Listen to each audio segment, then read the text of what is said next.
All right, everyone. I am so elated to be here. This is like one of the high points of my week to sit in this chair and to talk to all of you guys about stuff about growing up Generation X and nostalgia, whether it be movies or music, or it's across the board. It's across the board here.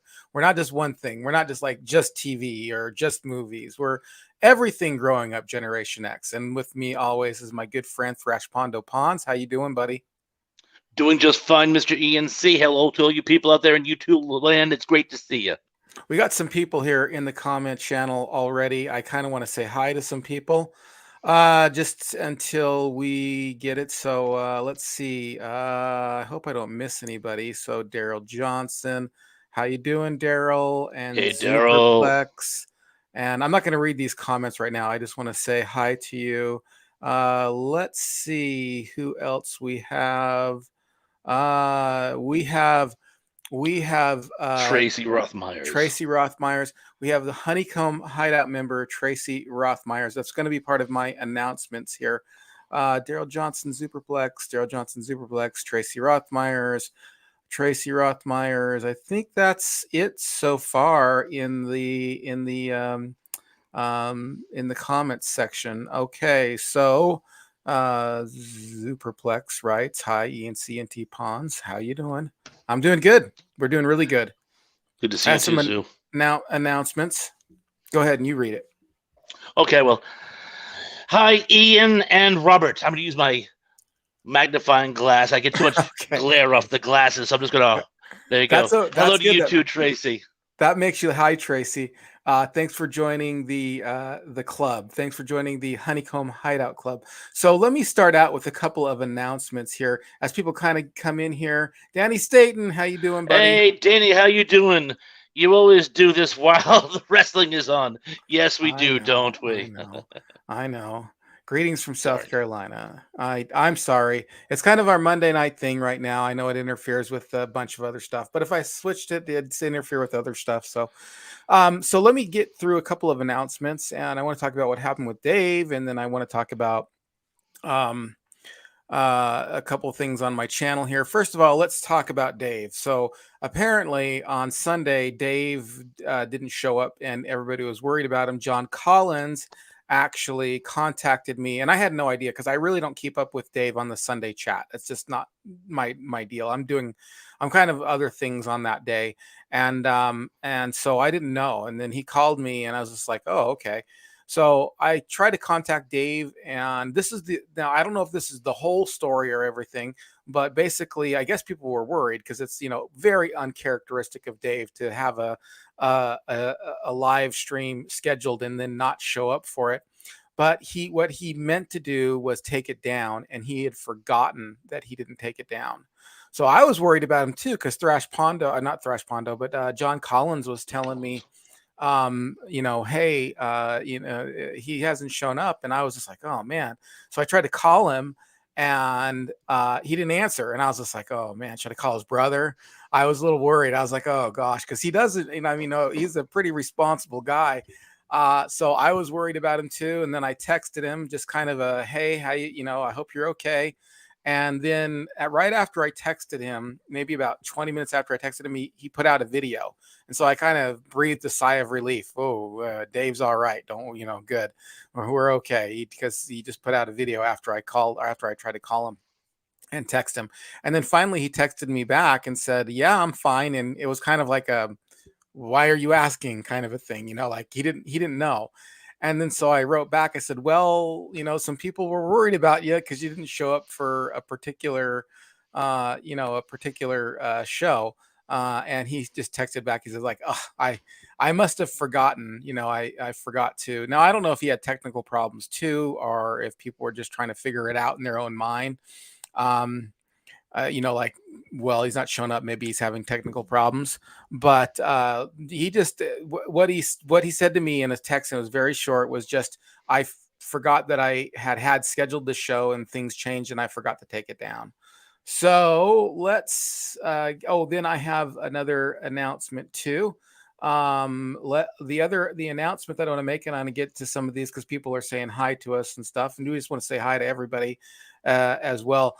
But the announcement that I want to make is I've kind of restructured things over on my Patreon page. There's nothing new, but the names are new. Okay, so the names are new. And here are the names. The names are the so what I did was getting ahead of myself. Let me back up and calm down and see if I can figure this out. What I did was is I took the tip jar and instead of calling it a tip jar, I called it the Cornflake Club because that kind of is like no sugar cereal kind of a thing. It's kind of an entry level. And then what I did was I made the $5 a month where you get videos one day in advance.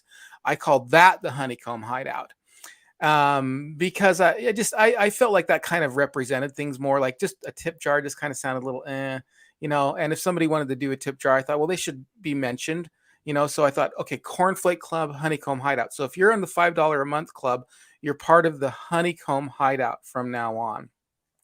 And that's what I'll be referring to you as if memory serves me for it. Okay, a couple people want to say hi. Then we're going to get to our I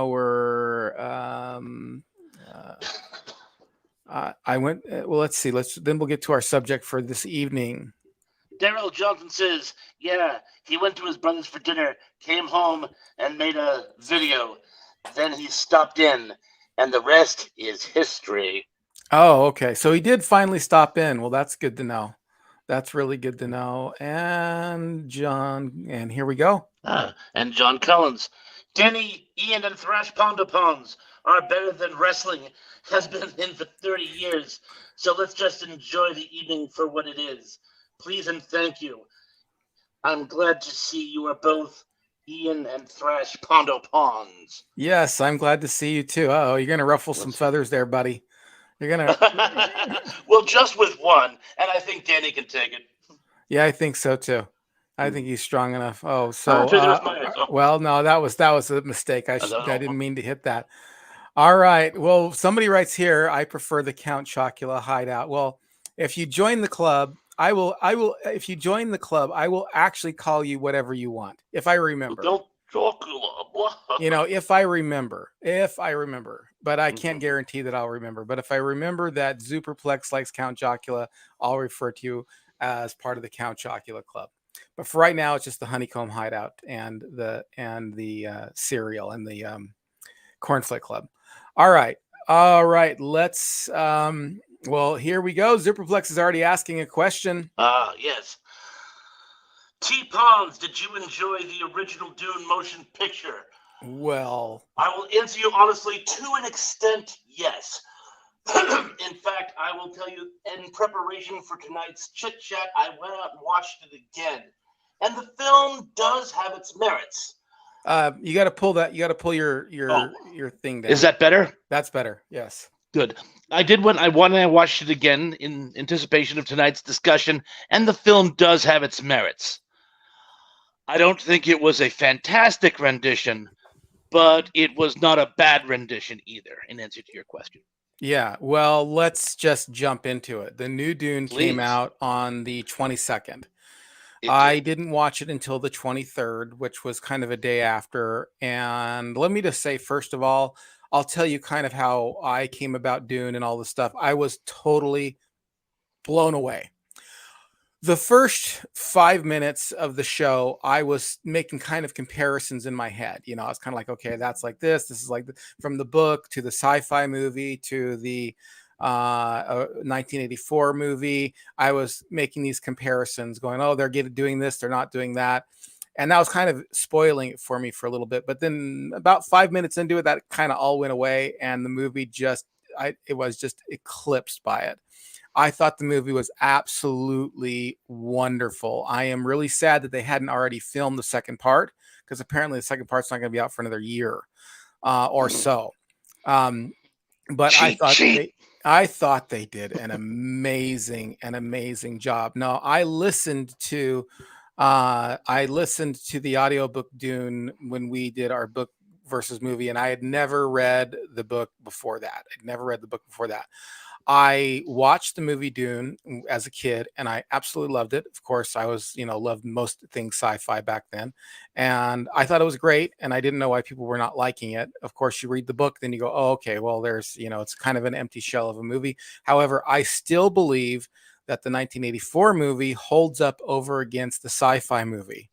The sci-fi movie is hard to watch, and the reason why it's hard to watch for me, and I'll just make this comment, and I'll turn it back over to Thrash Pondo.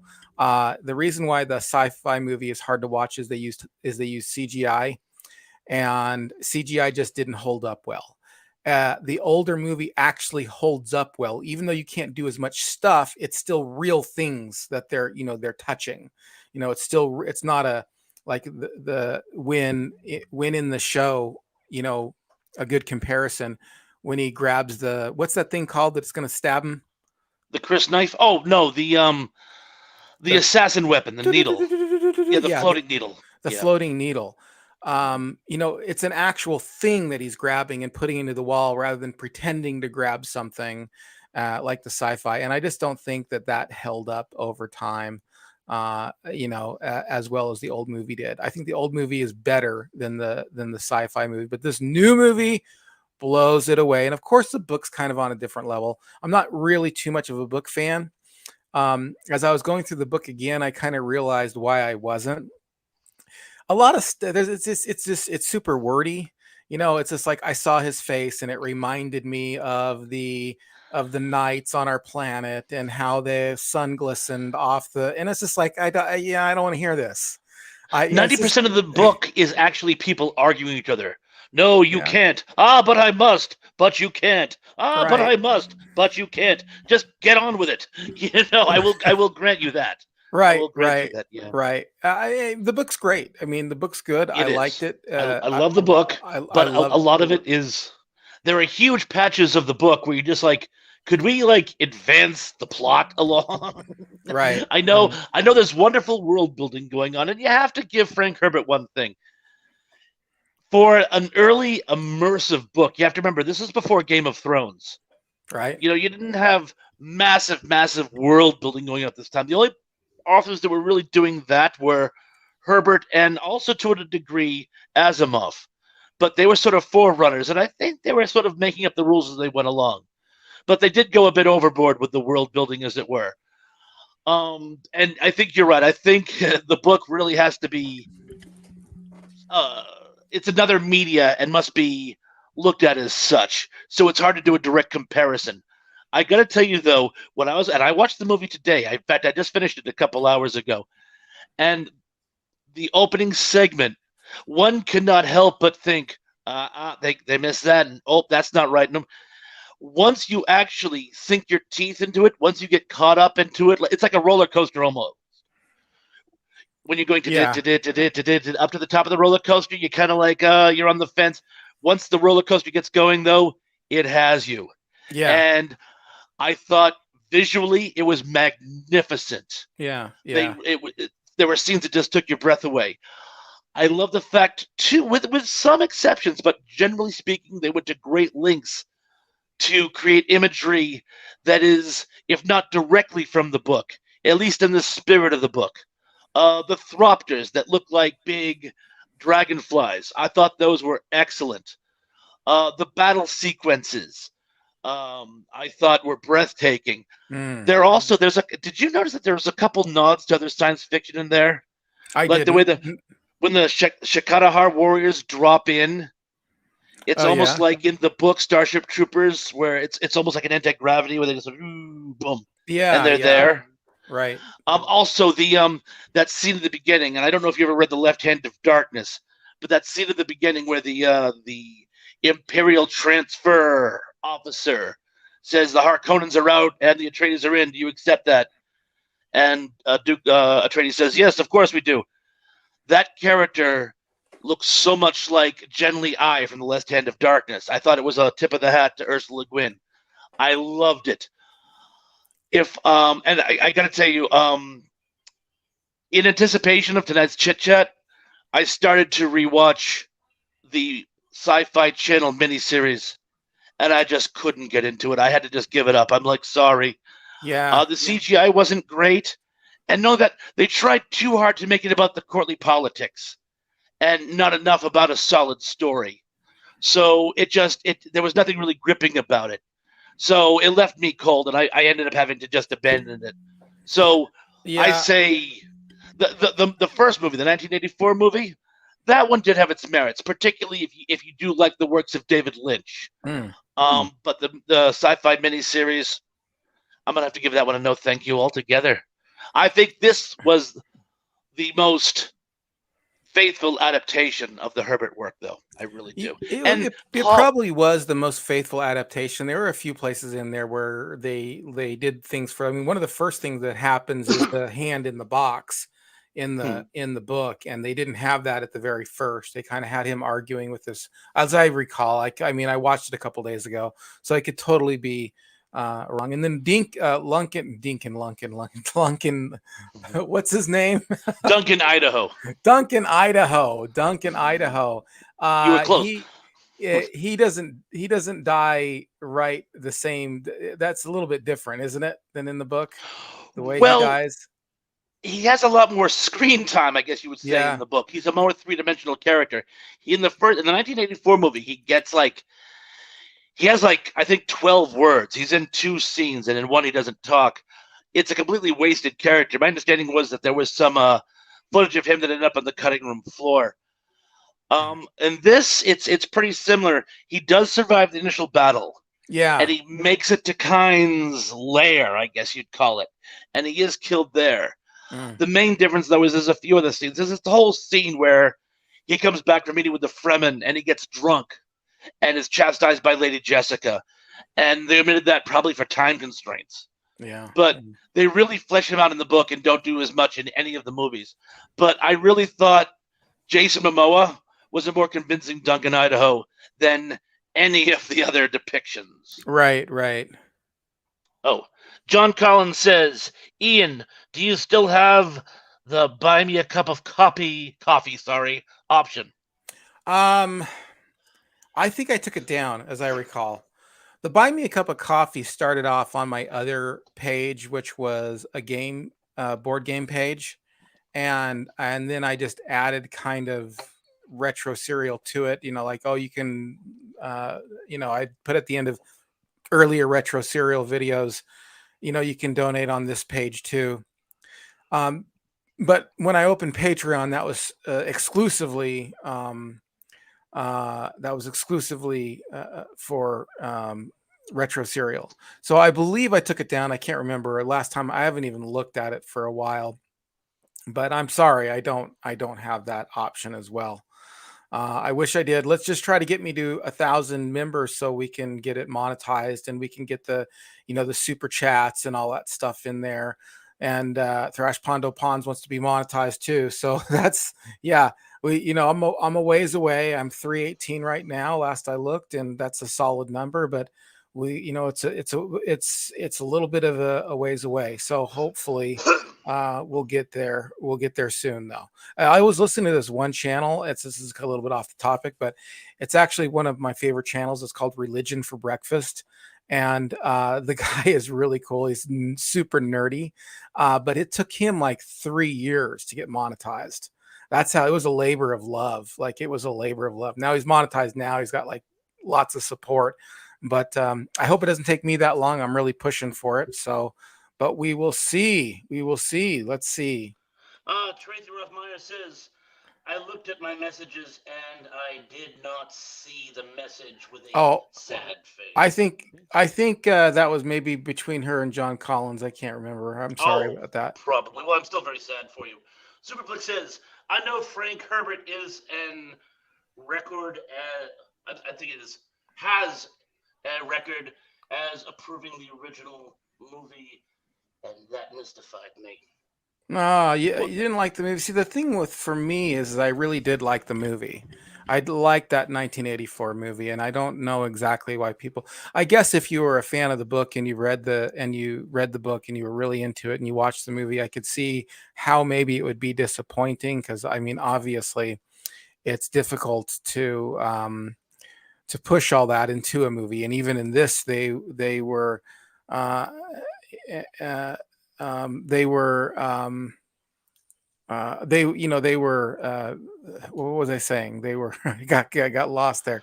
Uh, Even in They did the some the new movie, alterations. yeah, they did alterations, and it's not even that long. So, or it's way long, and it's only half the book. That's what I was trying to say here. I'm trying to do two couple Why? things at once. I'm trying to keep an eye on the chat, and then sometimes that because when something comes up. So let's read a couple of these chats here. Um, John Collins. I watch religion for breakfast all the time. He lives in Israel or somewhere. you got to pull your mic down. I'll try it again. Oh, did we get that? Yeah, we got Apparently, it. religion for breakfast lives in Israel or somewhere, probably Yeah. near Jerusalem. Tracy Russ Myers, can you hear me okay now? Yes. Good.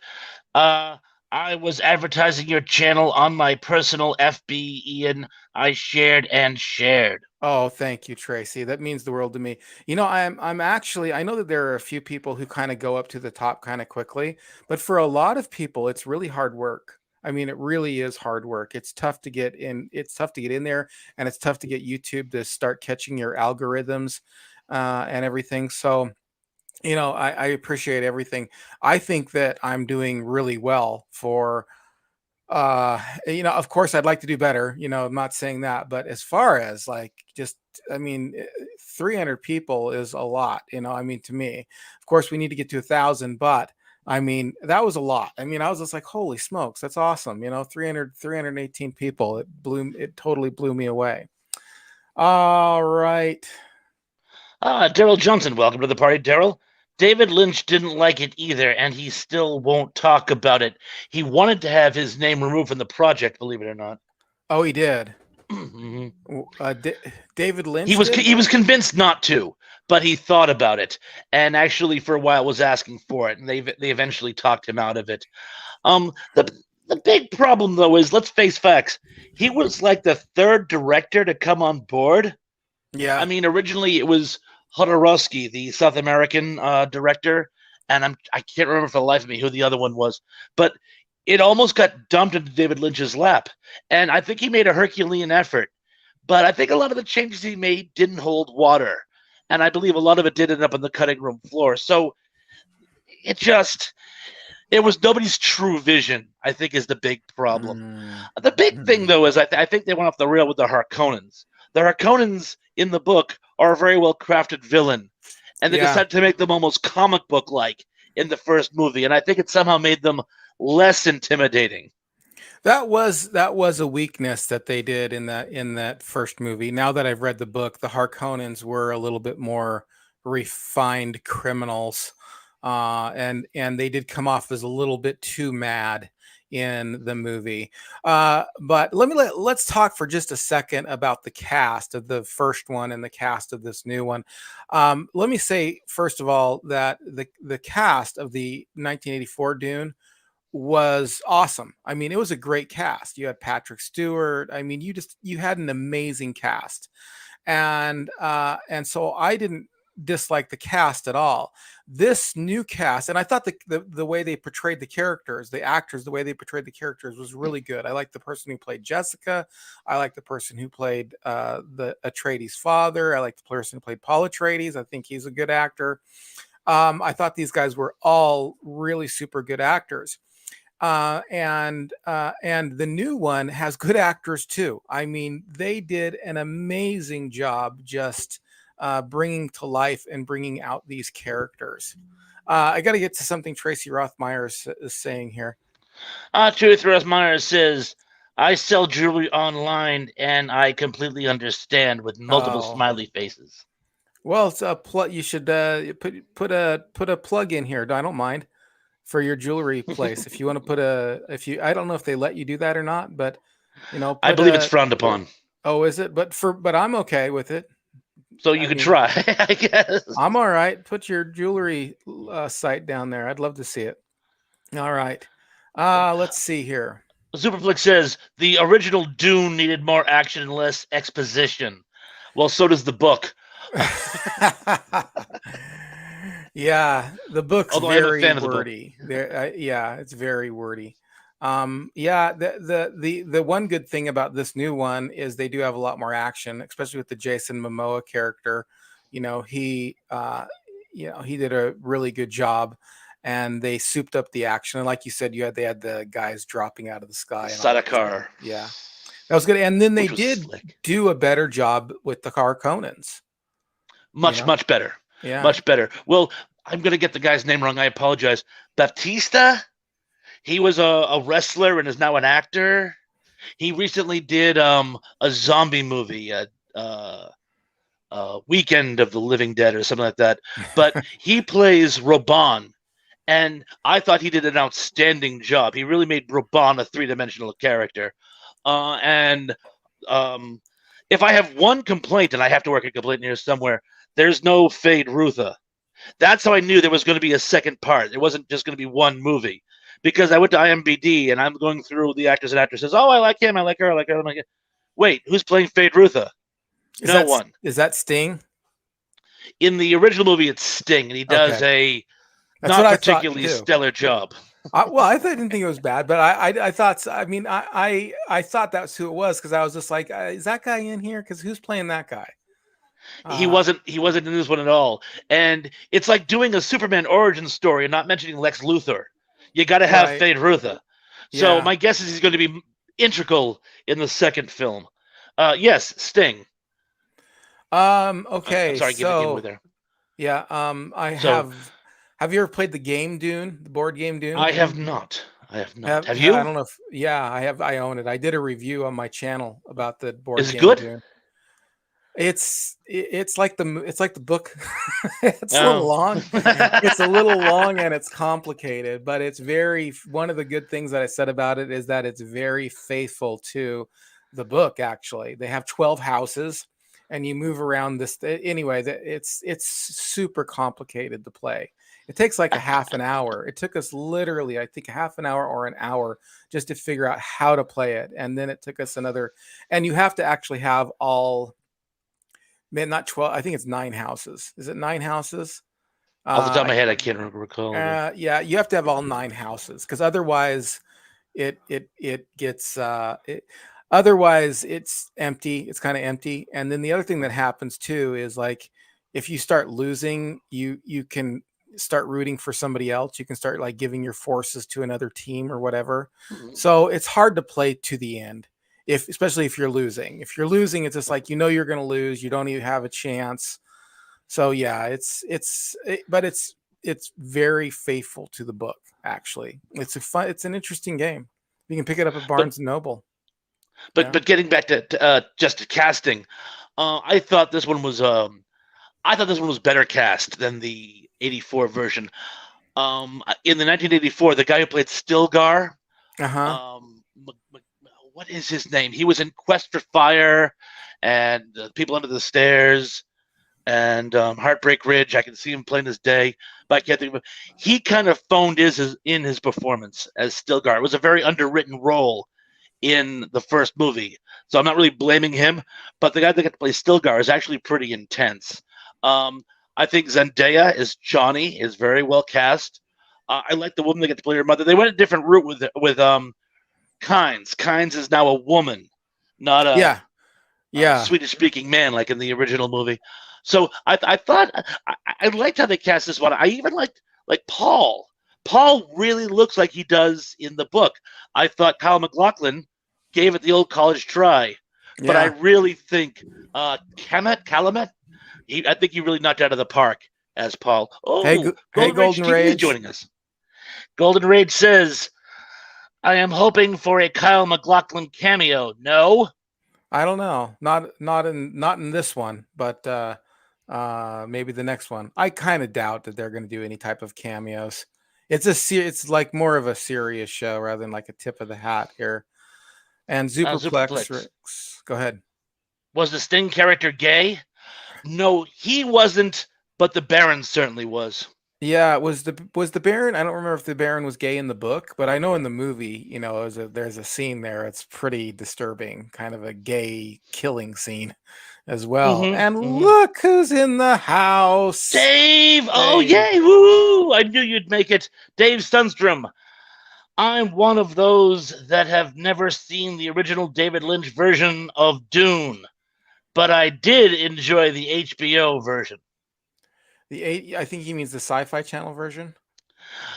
Probably. Because I don't think HBO TP, has it. Army of the Dead. Thank you. Yes, that's what Batista was in. He was in Army of the Dead. Thank you. Ah, And yes. I believe Dave does mean the Sci-Fi Channel miniseries. Right. Yeah, I think so too.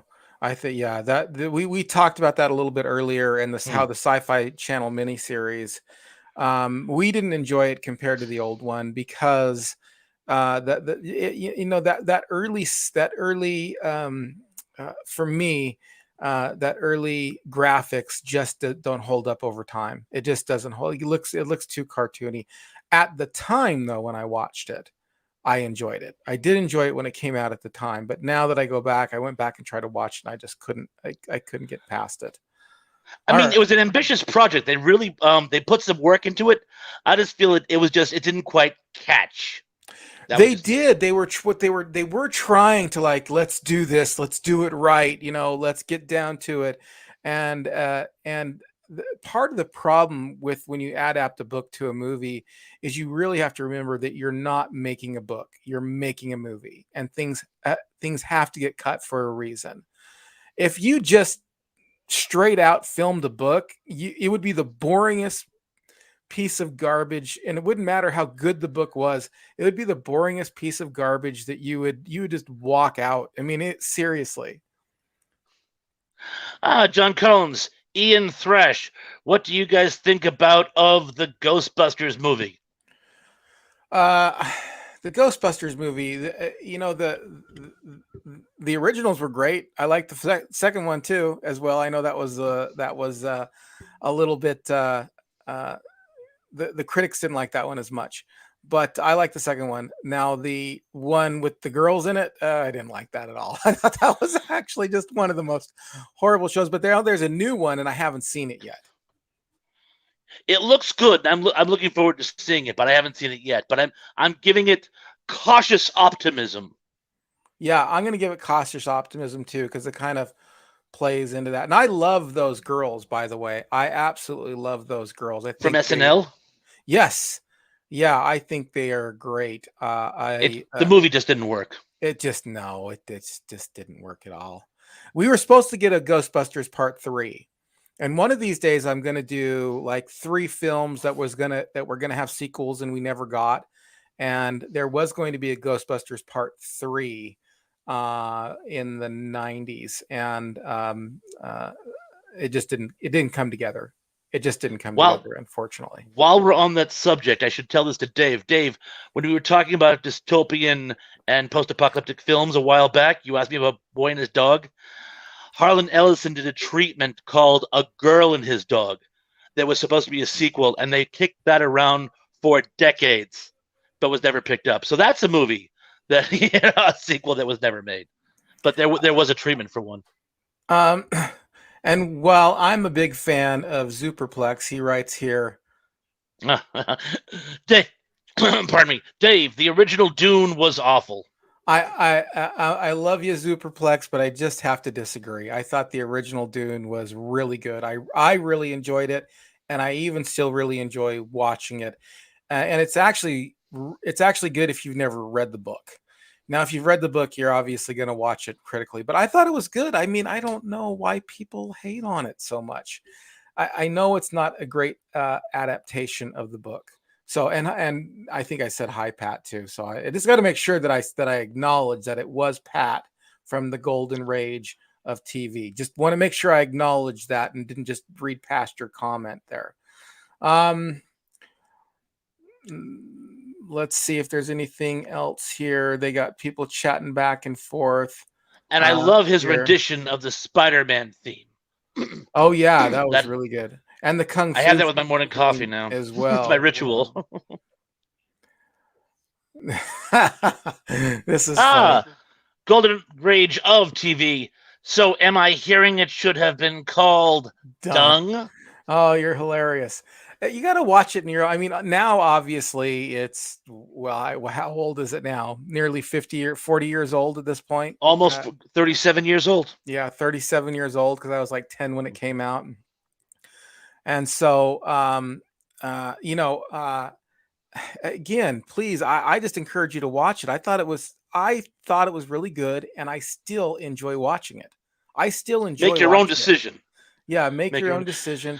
But it wasn't without its merits. I thought some of the David Lynch things were kind of slick, and if you look really closely, it's like a who's who of regular actors from David Lynch films. The guy who played Dr. Yui was in pretty much every film David Lynch did. Dean Stockwell, thank you. Jack Nance. Also, he plays the bodyguard, the one who has like the early Erdy-Gurdy box while Harkonnen's levitating. yeah. So yeah, if you look closely, you can see a lot of people from David Lynch films in the background, which is part of the fun. I love playing Who's Who in these old movies. Well, in the movie too, speaking of the Harkonnens in this one, I guess the main Harkonnen guy, what's his name again? Thrash Pondo? Uh-oh, Thrash Pondo has, yeah, he gets poisoned by that aerosol. What? Yes, he does. Yeah, he gets poisoned by that aerosol rather than. Oh, am I freezing up again? Well, you were, but you're moving again. It's kind of choppy, but it's okay. It's all good. It's all good. There's a really nasty electrical storm in my area. I'm gonna try something. All right. Like a really nasty electrical storm. But yeah, we're all glad to hear so I don't breathe into the phone. That's okay. We're all talking about Dave. Yeah, I'm well. I really don't know how that live stream got scheduled yesterday. I must have pushed the wrong button somewhere on StreamYard. Yeah, I contacted Dave, as I said earlier, and was like, "Hey, is everybody doing? Are you doing okay?"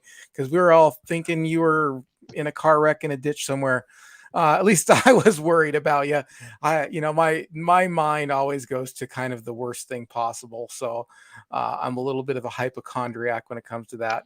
Always thinking the worst is. I know hypochondriac's not the exact right word to use, but yeah, I mean, when people started contacting me and saying, "Hey, Dave's not on live stream and he was supposed to be there," I started getting worried. I'm like, "Oh gosh!" And then I called you, and you didn't pick up. And then I texted you, and it was a while before you texted me back. So I was like, "Oh, well, I hope he's okay." I almost called your brother, but I didn't. I thought, well, but we're all good. We're all super happy that you are doing well. A little bit of a scare there. Isn't it nice, Dave, to have fans who care? Like we care about your well-being. Let's see anything else here. Let's see. Here's a question. Dave, both ENC and T-Pons are enthusiastic over the HBO version. I'm not enthusiastic. I don't know what he meant exactly there. I'm enthusiastic that I didn't care for it. But it was great. Let's see. Tracy Rothmeyers writes, too wordy of a movie, Ian, if it was just like the book. Yes, I agree. Or I don't know. Maybe I'm not understanding you. It would have been too wordy of a movie if the movie was just like the book. Yeah, I agree with. I totally agree with that, if that's what you meant. Yeah, the action scenes in this new one were really good. I did think it was a pretty faithful adaptation, and I was completely blown away. And I thought the acting was superb. They really brought to life the characters. The acting was superb in the original as well, which I already said, but I think that they brought to life the characters in a new way. I wasn't comparing at all. I wasn't going, "Oh, well, this person made a better Duncan Idaho than this person," or whatever, or this person made or he's making a better Paul Atreides. It's literally two different movies. That much I'll grant you. It really is. It really is. But that being said, I thought they did an excellent job casting this one. The Yeah. casting Oh, I thought was outstanding. yeah. The casting. That's what I was saying. The casting was outstanding. Oh, Dave fills us in here. It's Ghostbusters. Go ahead. Afterlife is a true sequel to Ghostbusters and Ghostbusters 2. So it technically is the end of a trilogy. Yeah. Yeah. But we were supposed to get a third Ghostbusters, in which Peter Venkman dies at the original, or dies in the third one, is what they were going to do, because he didn't want to play in it. He didn't want to be in it at all. And they were even talking about having Chris Farley in it, and it kind of being a handoff. And Will Smith was going to be in it, and they were going to do it like a handoff to the next generation of Ghostbusters. But instead, we got the girl Ghostbusters. This is funny. Pat writes, Spice, Spice, Baby. Spice, Spice, baby. All right. Does that make Shawnee a Spice Girl? What? Does that make Shawnee a Spice Girl? Get it? Shawnee is the Oh, girl, his yeah, love yeah, interest yeah. She is Spice Girl. Boom, boom, boom. It's better than my private Idaho joke. And- Superplex.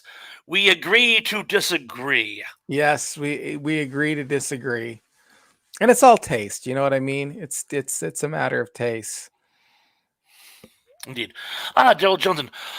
Jose Ferrer was the emperor. Yes, he was the Parash emperor, and he was an excellent casting in that, I felt. Yeah. Oh, Golden Rage of TV says, I agree, Ian. V1 was good. Version 1 was good. I'm glad you agree. I'm glad somebody out there agrees with me. I liked it. I liked it. What else we got going on here? Golden Rage, LOL. Let's see. All right. Well, I mean, we don't have to stay on this topic. We can open up to a bunch of different topics if you would like. I don't know. Did we exhaust this already? It's not even been. It's only been 45 minutes. I get the feeling a lot of the people that are on the chat tonight haven't actually seen the movie, so Yeah. They are leery to put an input for something they haven't seen. I know I always am. So, but I mean, there's certainly other. We lost one there. Oh well. No, it's okay. I just wanted to put that up. One we'd already covered. Gotcha. And if you hear any booming in the background, it's not the Harkonnen artillery. There's a serious northeaster, we call them here in the Northeast, coming through. This is what he meant, Ian. The new version is on HBO. Hence, we're calling it the HBO version. Okay. Yes, Gotcha. It is on HBO. I get it. That's how I saw it. I watched it on HBO Max. Yeah, that's where I watched it too. I should have picked up on that. If you watch the new one, boy, that's great. And if you've watched the sci-fi version, to me that's the worst of the three. That's the worst of the three. Yeah, the HBO version, this new one that just came out, is just, we love it. It's off the hook. Well, what else do you guys want to talk about? Hey, you can throw some chats up there. Throw some information our way. Some suggestions. Happy Halloween, everyone. Has anyone seen the new Halloween movie? That's something else I want to watch when I get a second, but I haven't seen it yet. Has anyone? I don't know. I know you haven't. I'm sure. I'm not a Halloween guy, so I can't wait till the Thanksgiving and Christmas comes along. I'm happy about that. It's beginning to look a lot like Christmas. Right. Thanksgiving is Christmas part 1, and Christmas is Christmas. The gorging season where we all start to double in size from all the gluttony. Let's see. Dave Sunstrom. I didn't mind Girl Ghostbusters. Of course, I didn't like it as much as the original, but I laughed. Dave Sunstrom, thank you. The I should announce you as Cornflake Club member Dave Sunstrom. Yeah, he donates to the channel too. Thank you so much. I mean, I'm glad you liked it. It was okay, but I don't know. I don't think that I wouldn't watch it again ever. Whereas Ghostbusters, I do definitely watch again. What I keep coming back to is the old saying I used to use: a darn fine attempt. I'm sure on paper it looked great, and there was plenty of talent on the screen. There was just something it went off the rails somewhere, and they just never really got it back. I left a few moments when I saw it too. My granddaughter loves it; she has it on DVD, and I do admit I did laugh a couple of times when I saw it, but it pales to the original. Golden Rage of TV again. Chris Farley as a ghost. Ooh, I'm bad. Yeah, from what he used to do on SNL. No, he's not. He wasn't going to be a ghost. He was going to be a Ghostbuster. No, but that was Pat's joke. Is that now he'll have to play a ghost, won't he? Oh, naughty Pat. Too soon. As I'm always saying, too soon. Too soon. Yeah. Superplex. Sandworms were the only good thing about Dune. He's probably thinking about Dune 1984. Maybe I'm not guessing. the whole thing. I'm guessing that's what he's in reference to. Oh, let's see. Oh, Tracy. Tracy. Right. Go ahead. Do you think that they are making too many remakes? And that is Honeycomb Hideout. Tracy Rothmeyer is asking us this question, and I just want to say for me it's a complicated yes and no. I mean, it is a complicated yes and no. Reboots are great when they come out, and then they're not so good when they don't come out, or when they're messed up. So for example, an example of a really good reboot is the Karate Kid, the Cobra Kai. I have no complaints about that. That is an excellent show. It's a little cheesy, but it's kind of meant to be a little bit cheesy. But then you get, oh gosh, well, what's a reboot? Yeah, go ahead, please. My personal favorite, and I have disagreed with people on this channel over this before, but I'm going to stand by it. My litmus test is Land of the Lost. You took what is possibly one of the most classic examples of Saturday morning television, did a reboot of it, and just destroyed it. Let's take something that's a family drama and turn it into a love triangle? Ew.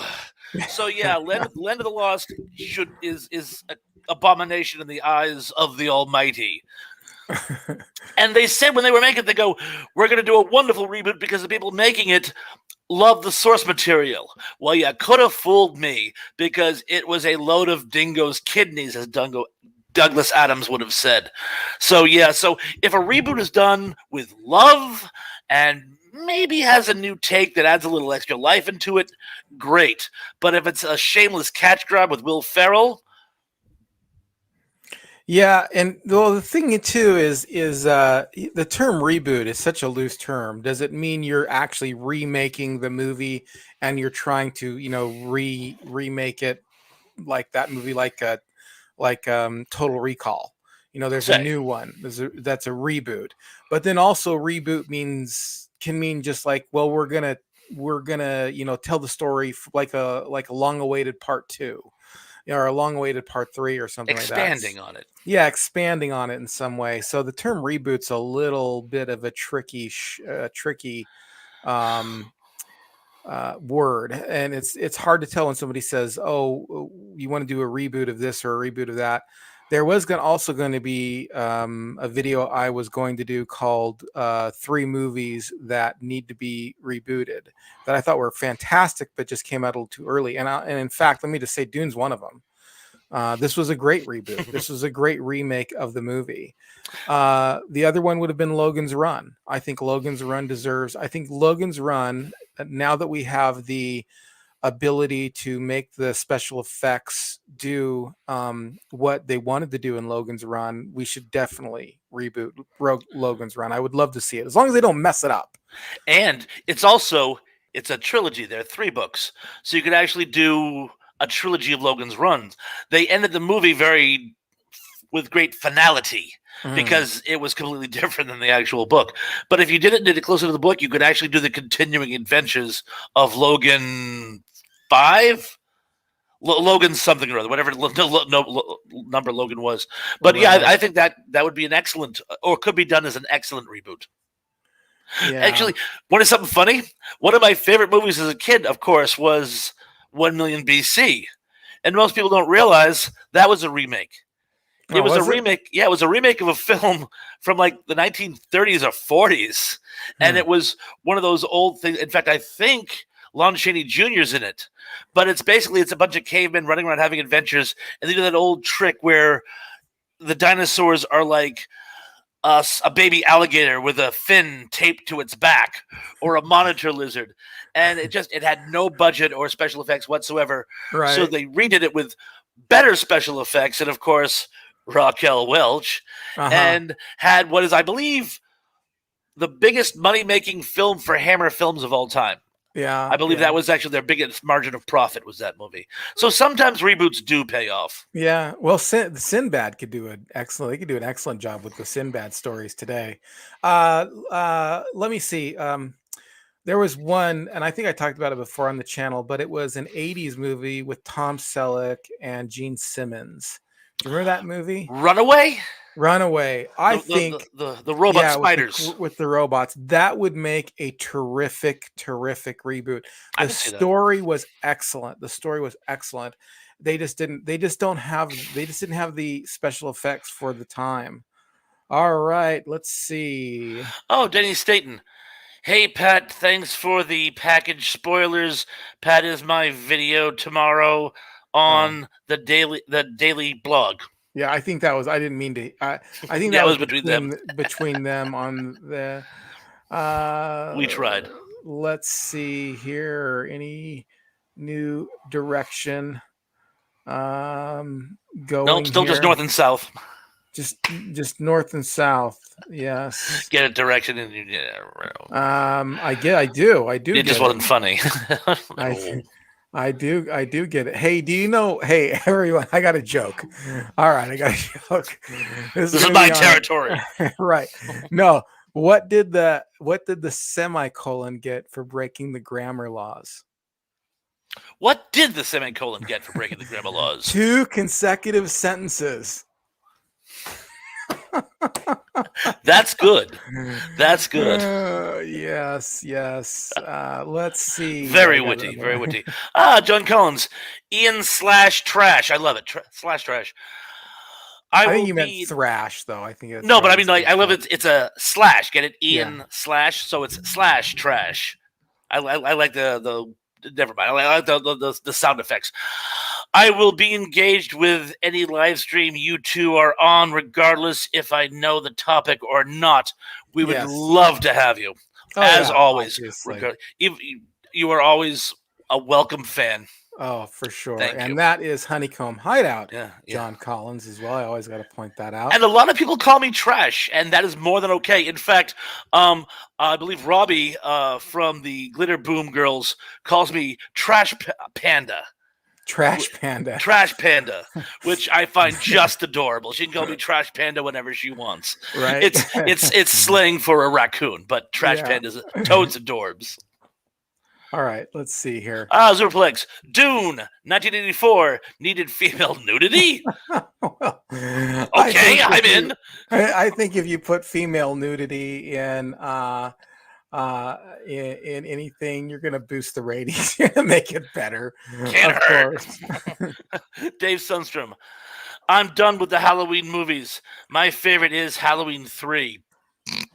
I never. I don't think I've ever even seen. I think maybe I saw Halloween 1. That's it. I'm sorry, Cornflake Club member Dave Sunstrom, by the way. you have to give me a list of your cornflake clubs so I can preface that. And I'm sorry, Dave, I didn't mean to laugh at Halloween 3, but that's my, Yeah. Yeah. Well, yeah. 3 more days till Halloween. Sorry, I'm I'm getting attack of the sillies. Yeah. Oh. Well, So, let's see here. let's see what we if got. let's see if we've got some more. We do have some more questions Yay. here. Let's see. John Collins. Ian, if you put up the coffee option, I will avail myself to it. Well, that's really cool. What I might do is make yeah,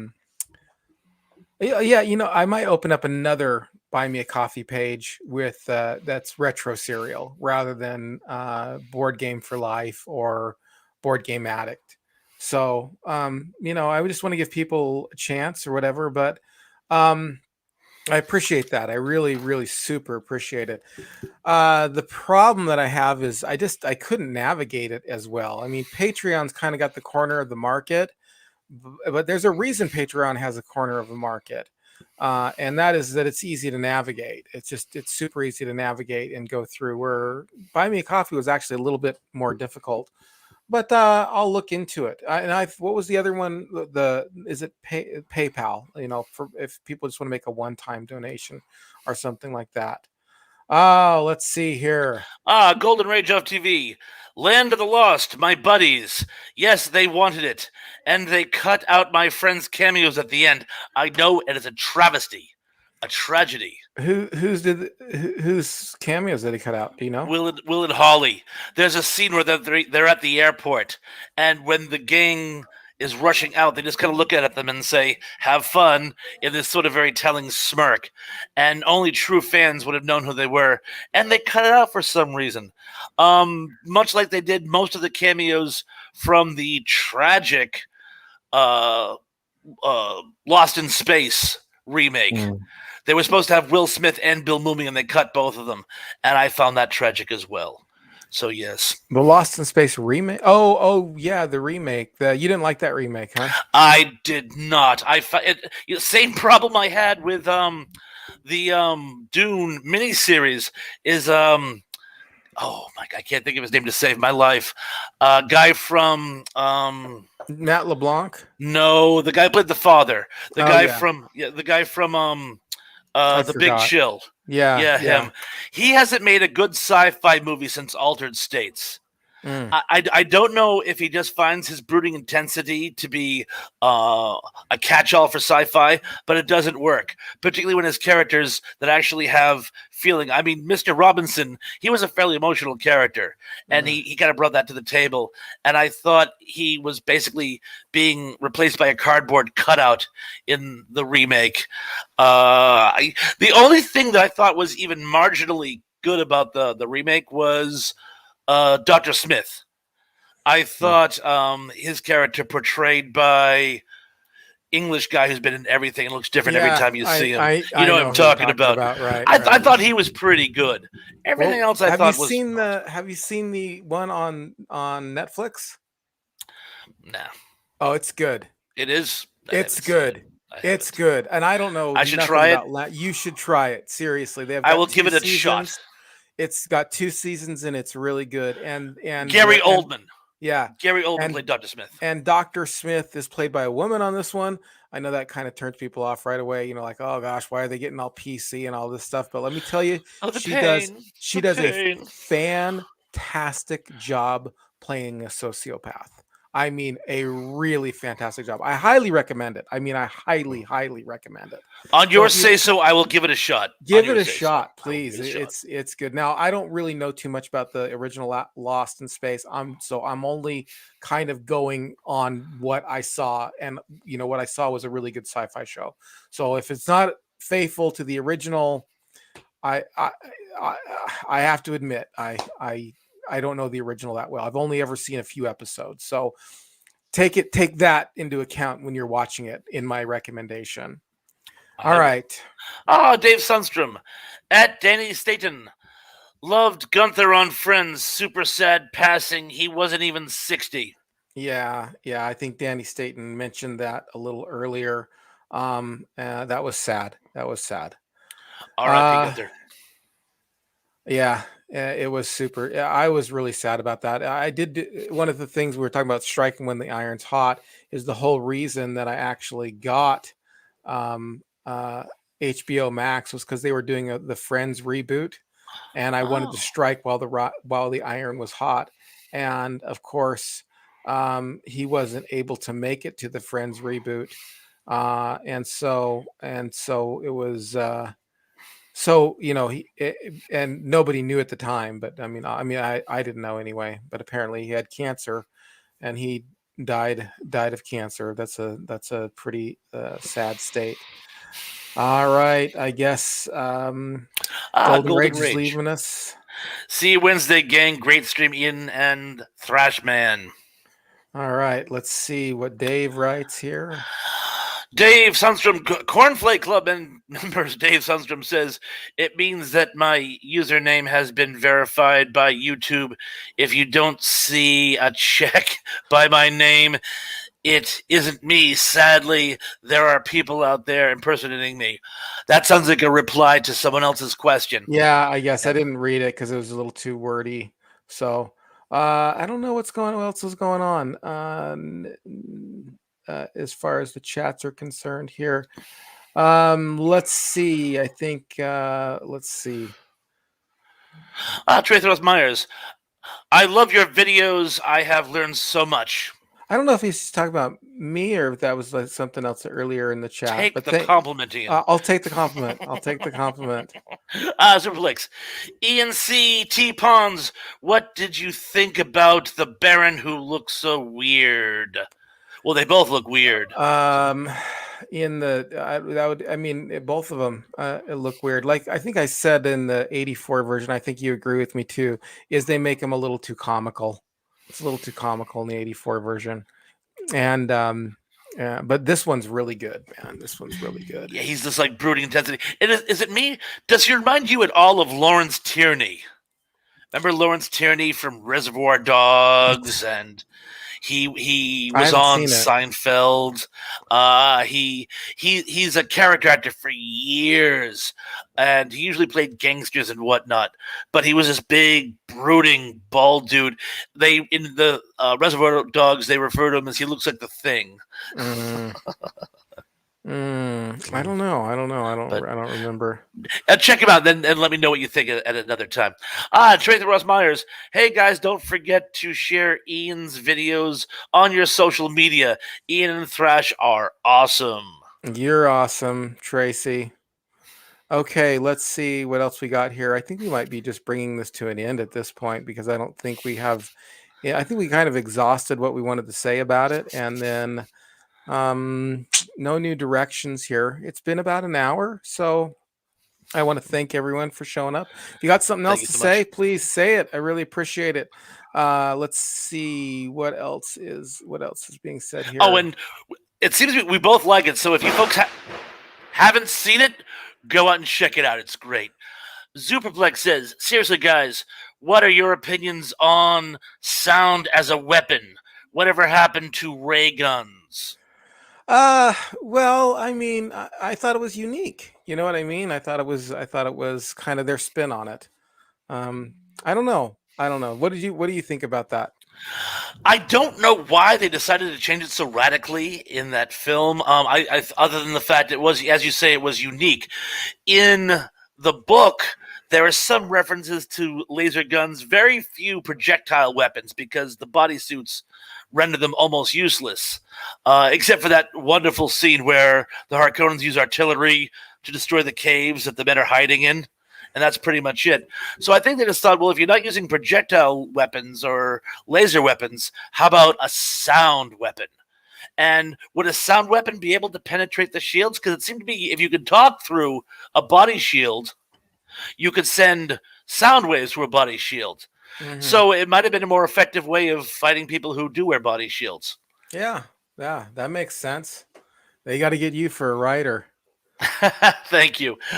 John Collins, don't leave Ian. It's too early. Oh, you're sweet, John. Well, give me something to talk about. I'd love to sit and chat. We kind of exhausted this subject a little quickly. I should have had more points or something like that kind of written out.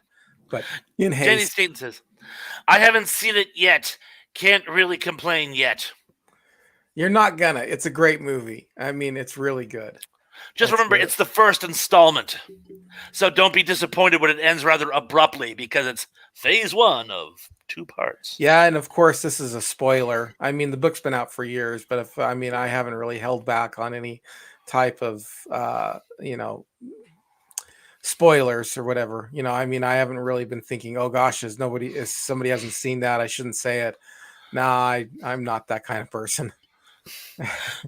Well, you figure most of the people going out to see this have read the book. Yeah. So they already know the story. It's like going to see Superman. Don't tell me he's from Krypton. Yeah. If you were to see the movie Superman, you probably know his origin story. Right. By the way, I do have another video out. I did 5 things that you didn't know about Alf, and for John Collins and Tracy Rothmeyer, who are part of the Honeycomb Hideout. You can go over to the Patreon and you get to watch that one day in advance. If you're everybody else, you got to wait till tomorrow. So, and I did leave you a message, Tracy, over on the Patreon page. And I will look into trying to do something with buy me a coffee, but I got to change it. I can't just the board game channel is done. I mean, it's still up there, and if people like board games and they can watch it, the problem is you would not believe how literally, and I hate saying this because of course it's not everybody, but how literally closed off the board game community is. Like they are super snobby. They don't want to subscribe. There's not a lot of love going on over on board game things. They will tell you exactly what you did wrong. It is really, and I had no idea that existed among that culture.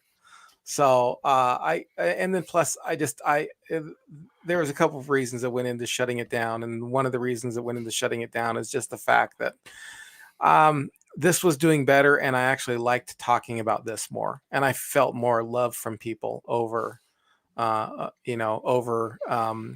over on this side of things, which is weird because I started out the board game channel was the flagship.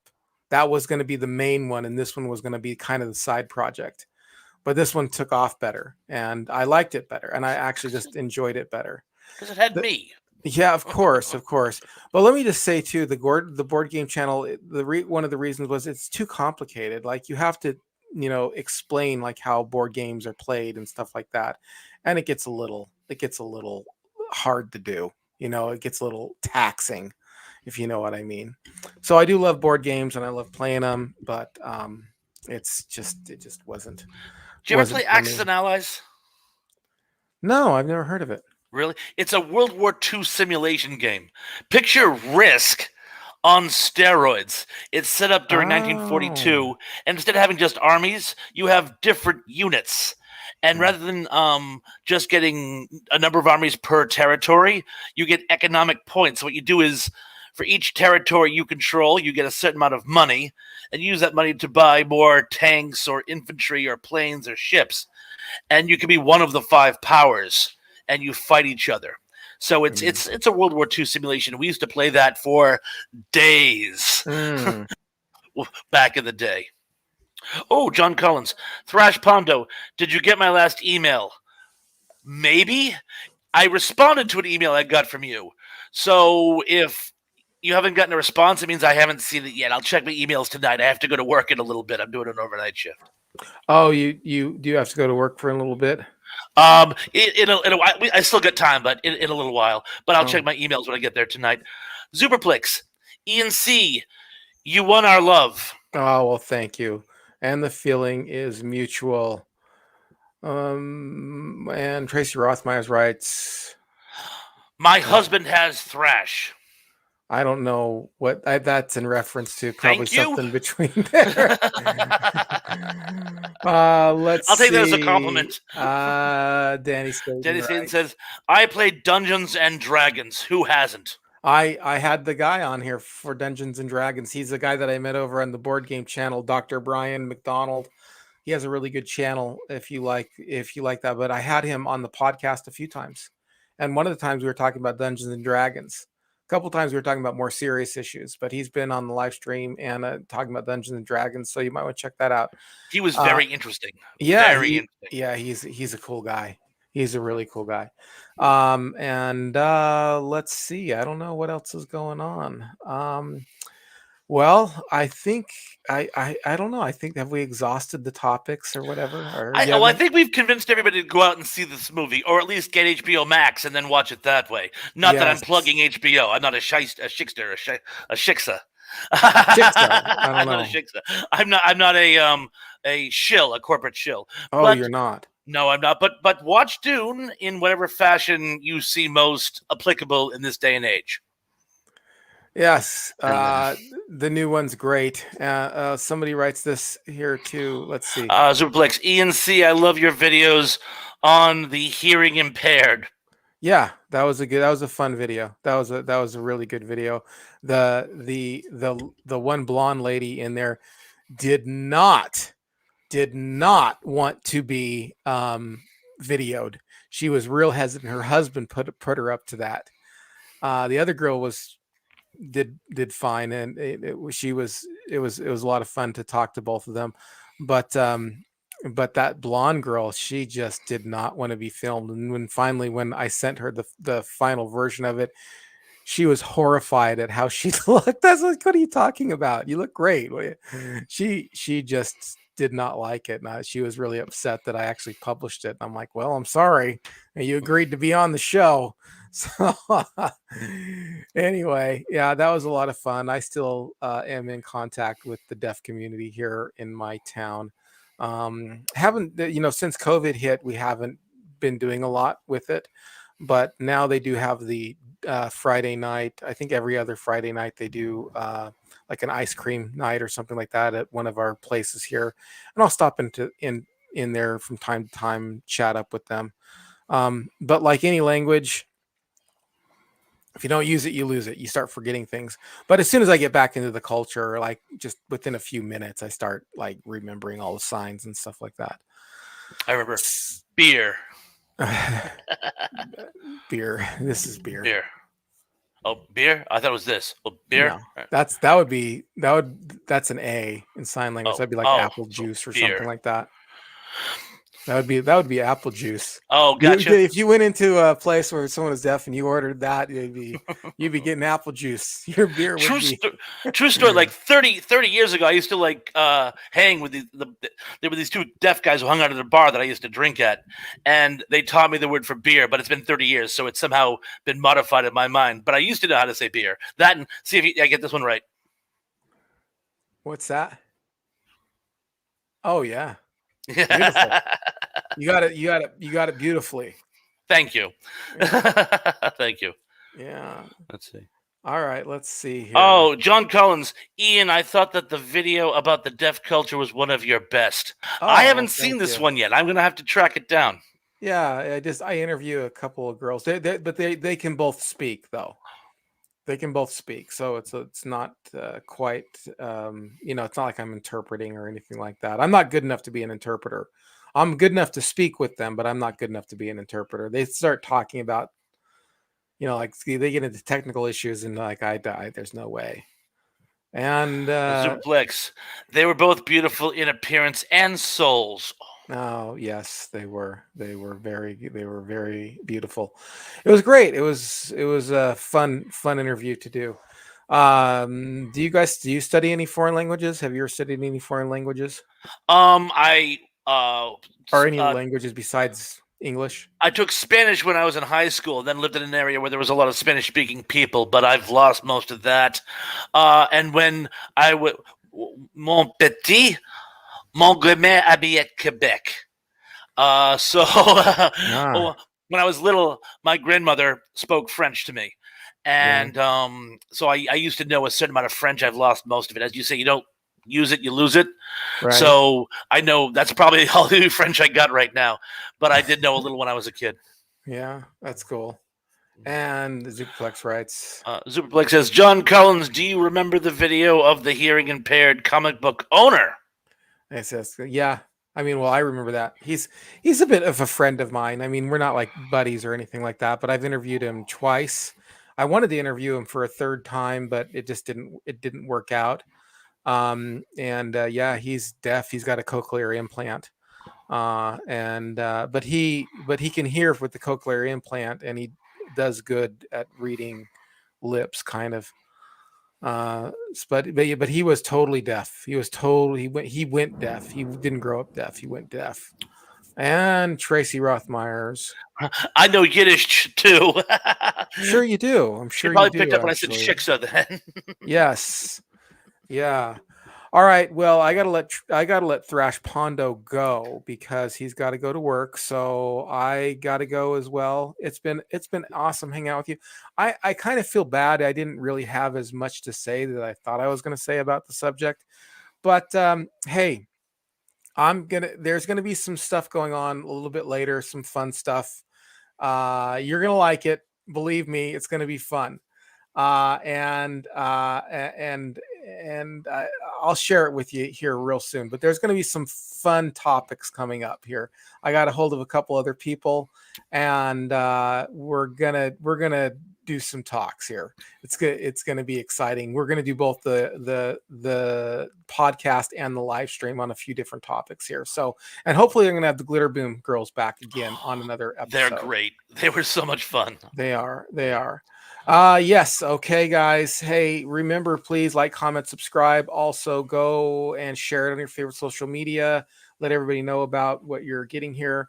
And if you want to support the channel, please head on over to the Patreon page and donate there. 2 levels of support. $3 a month gets you into the Cornflake Club, and $5 a month you get all videos and podcasts. Well, most all videos and podcasts 1 day early. And that's $5 a month. That's the Honeycomb Hideout. All right. Take care, everybody.